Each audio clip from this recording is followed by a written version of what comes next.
Welcome inside the Edward Jones chatting cage, everybody. Matt Yaloff with you. It's a show for you.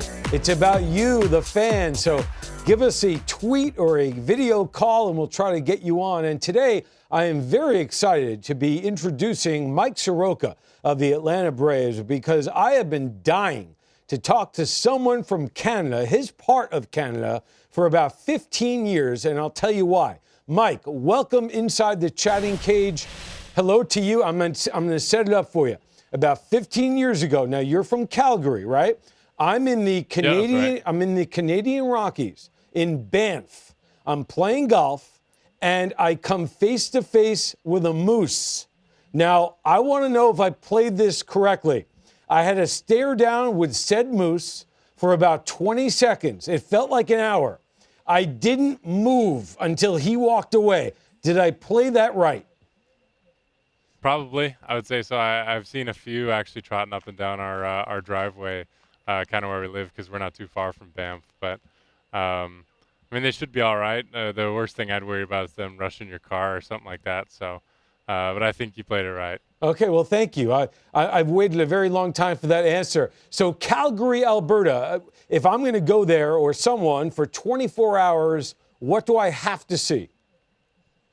Well, I mean, you did it right. You went out to Banff, but if I told anyone, I'd tell them to go in July during the Calgary Stampede and kind of hit up everything that goes along with that. So a lot of good food, a lot of good parties going on. So I'd tell them to do that for sure. Beautiful, beautiful part of our continent for sure. Baseball, let's talk about this now. You were off to a great start. Last year, 5 games. This year, 5 games. You are much better on paper this year. Why? I don't think it's any one reason. I think it's just kind of a culmination of the process over the last couple of years. Obviously being down a little bit last year with an injury, kind of having a lot of time to think about that and get through it. A lot of people that support you along the way kind of help you to get to this point, and I think you just kind of take things a little more I don't want to say a little more seriously because it always was serious, but you take things a little more to heart this time around, and you want to make every pitch count just that much more. So I think obviously getting off to a good start this year is important, but now it's just a goal to keep it going. We got a lot of starts left and a lot of games left. All right. I like the approach. You're very low key and even. I think that probably serves you very well as a starting pitcher. We have a video call for you. So welcome to the show. Tell us your name and your question. Hello, Mike. My name is Daniel from Southern New Jersey. My question for you today is, who is the funniest teammate in the Braves clubhouse and why? So right now that's definitely Brian McCann. It seems like he's always just walking around with a smile and he's got something to say that's funny. And I mean, he's just one of those guys, when anything comes out of his mouth, you tend to laugh. So, whether it's on the plane after a loss, after a win, he's always got some way to lighten up the mood. And, he's an amazing guy to have around. That's a great question. And it leads us to another video call. So hello, welcome to the Edward Jones chatting cage. Tell us your question and your name. Herbie Nelson. And my question for you, Mike, is who's been your top mentor playing for the Atlanta Braves so far? So far in the Braves organization, we've had so many. Marty Reed's known me for a long time, since my first instructs. He's our bullpen coach. But I mean, if I had to go back, I mean, it's still Chris Reitzma, my pitching coach back home, who actually played for the Braves back in, I think it was about 2004. So, I mean, he's been huge, and he's still a guy I go to after games, no matter win or loss. He's a guy I go to just kind of keep me even. So, I have so many guys in this organization I can go to. And then my double-A pitching coach is a big one as well. He's now our minor league pitching coordinator. But those are the guys I'll gravitate to, and I'm very thankful for them. Chris Reitzma, it's a good thing you brought him up because I was going to. You have a lot in common with him. He is a righty, 6'5", about your height. And from what I remember, the changeup was incredible. Tell us more about what he does for you, whether it be physical or mental. Yeah, I mean, like I said, I've been working with him since about 13, and he is a little bigger than me. I think threw a little harder too. But I mean, he was so big at keeping things simple when we were young. Keeping things just nice and easy, keeping it a game, um, and just kind of developing a set of mechanics that are pretty simple and that work within us. It was never about doing a crazy thing to make a pitch that much better. It was about staying in your delivery, and a lot of stuff that we still work on today. So I mean, there's been little things along the way with grips. A lot of trying to pick off his changeup because, like you said, that was kind of his bread and butter. So, and it still is. I mean, I'll play catch with him at home. He won't touch the baseball for 5 or 6 months, and it's still one of the best changeups I'll ever catch. So, it's pretty cool to have someone like that with you. And like I said, it's invaluable to be able to go to a guy like him after any game. That's very cool to have that. Also from Alberta, correct? Yeah, same from Calgary. That's amazing. I mean, he grew up in a much more difficult time to get seen too, because now I was lucky with Baseball Canada. I got down here. I got to play against pro talent before they did, and I mean he was throwing in games in the snow, and you'll talk to some scouts that went all the way up there to watch him before the draft, and so I got this kid throwing 95 miles an hour, and it's snowing. So I'm lucky I didn't have to do that, or else I'm not sure how I would have made it as far that year. Yeah, as he did. Baseball and snow don't really go together. So Tim Hudson, we have a picture of Tim Hudson, who was, in my mind, incredibly underrated for a very long time, and so consistent and so smart, and just a overall good guy and an ambassador for MLB. We have a picture of Tim Hudson and you in the dugout. I think it's in spring training, Disneyland, I think. Tell me about this and what he taught you. Yeah, so I got a chance to sit down with Tim. That was actually last year's spring training, so 2018. And, a lot of it was based around the sinker, because that was, like I said, his bread and butter. That was his go-to for so many years. And, the one thing I really got to talk to him about was staying hard-headed with it. Because you're going to have days when you're missing just below the zone with it. Some teams are going to take an approach just to kind of stat you at the plate and not swing. So it was about being solid with it and trusting that it's still going to work. You're going to give up your line drives to the infield when they get a little up, but little grips and ways that you can tinker on days when it's not doing quite what you want it to.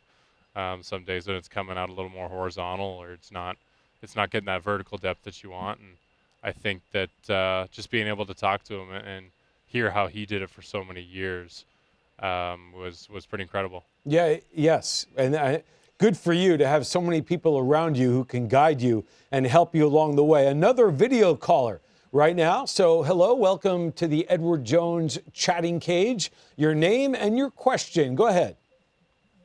Hi, how's it going? Thank you, Edward, and also thank you, Mike.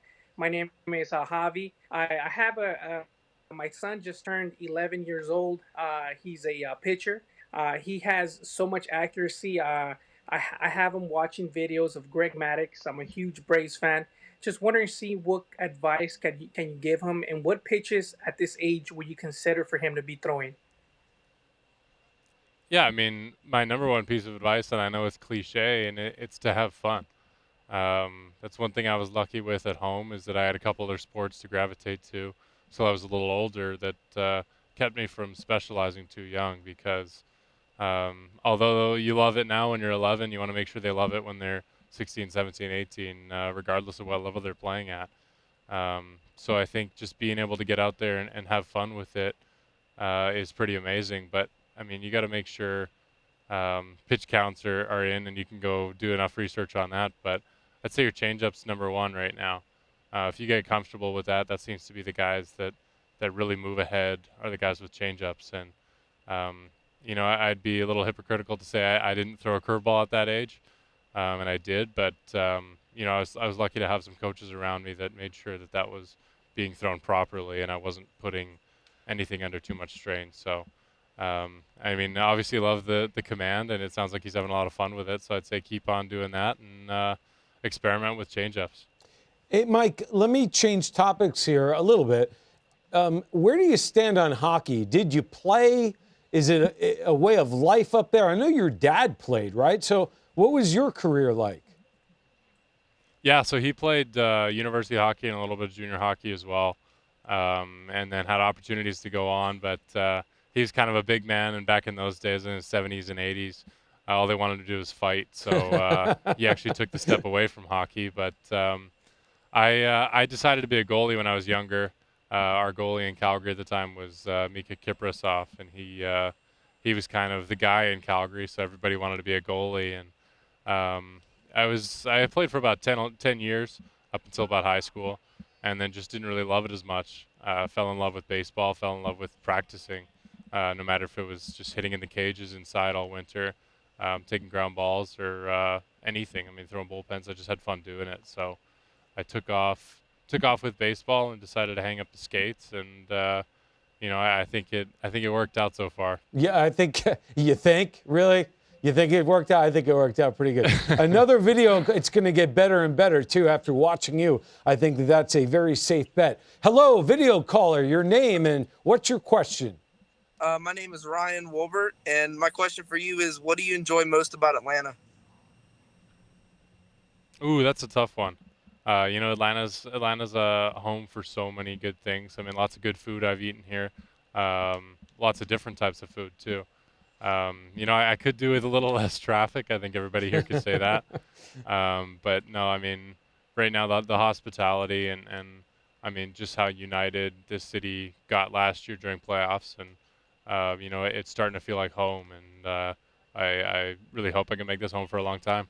Well, Mike, we certainly hope you do. It's fun to watch you in that competitive division, and we get to see you a ton where I am because of the division you play in. We're going to do the lightning round right now. I'm going to throw out a question.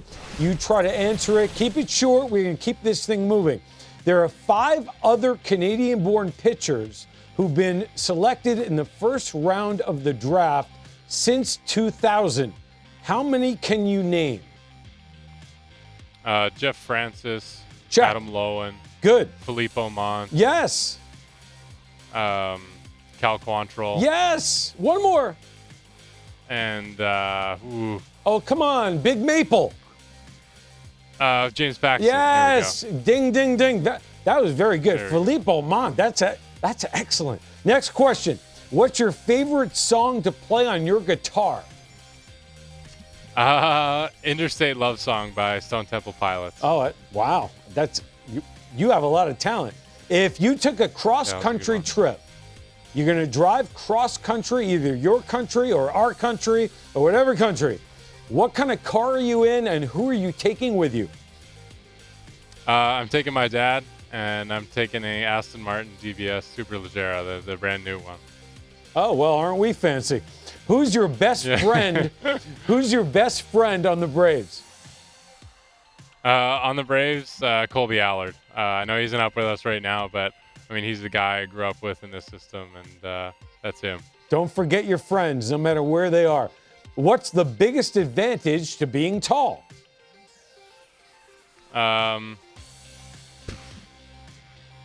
Being able to reach everything on the top shelf in my kitchen.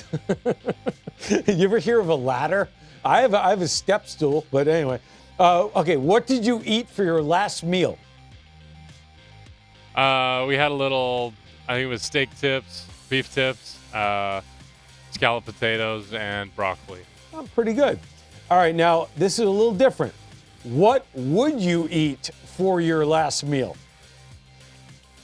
Definitely a nice thick burger with some garlic aioli and a pineapple. I'm one of those guys. All right, well, I hope that's like 100 years from now. Mike Soroka of the Atlanta Braves, you have been a great guest, and we have been thrilled to have you inside the Edward Jones chatting cage. Thank you. Good health and good luck in 2019. Awesome. Thank you so much, Matt. All right, you bet. Mike Soroka of the Atlanta Braves. Atlanta is young and fun, and if you don't know it, watch them when you can. I'm Matt Yaloff. I'll see you inside the chatting cage next time. Take care.